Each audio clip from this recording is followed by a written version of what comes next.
കുട്ടികളുടെ ധാവണിയാണ്. ഷാള് ഈ ബ്ലൗസിൽ അറ്റാച്ച് ചെയ്യാം. ഈ ബ്ലൗസ് ഇട്ടതിന് ശേഷം ഇങ്ങനെ ഉണ്ടാവും നമ്മുടെ വിത്ത് ലൈനിങ് ആണ്. ഇതിന് പാവാടയും ഇതിലിങ്ങനെ അതിൻ്റെ ബോർഡർ സ്റ്റിച്ച് ചെയ്തിട്ടുണ്ടാവും. ഇത് 5 കളർ. Next blue. ഇതിൻ്റെ പാവാടയും ഇതേപോലെ ബ്ലൂവിൻ്റെ ബോർഡർ. അടുത്ത കളർ വരുന്നത് ബ്ലാക്കാണ്.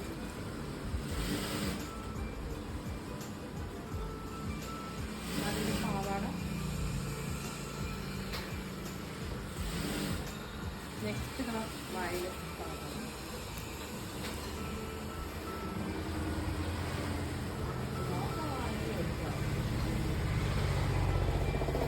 അതിൻ്റെ പാവാട ഇങ്ങനെ വരും. ചെറുപയർ പച്ച അല്ല, എന്നാൽ അതുപോലെ അടുത്ത കളർ. ഇതാണ് അതിൻ്റെ കുഞ്ഞു കുട്ടികളെയാണ്. അതിൻ്റെ പാവാട. ഇത് 1 മുതൽ 20 വയസ്സ് വരെ ചെയ്ത് കൊടുക്കുന്നതാണ്. അപ്പോൾ അതിൽ കൂടുതൽ അതിന് മേലെ വയസ്സ് ഉള്ളവർക്ക് വേണമെന്ന് പറഞ്ഞാലും ചെയ്യുന്നത്. നിങ്ങൾ വീഡിയോ കോൾ വിളിക്കുകയാണെങ്കിൽ നിങ്ങൾക്ക് കളർ സെലക്ട് ചെയ്തിട്ട് തുണി സെലക്ട് ചെയ്ത് കളർ സെലക്ട് ചെയ്ത് നിങ്ങൾക്ക് സ്റ്റിച്ച് ചെയ്ത് തരുന്നതാണ്.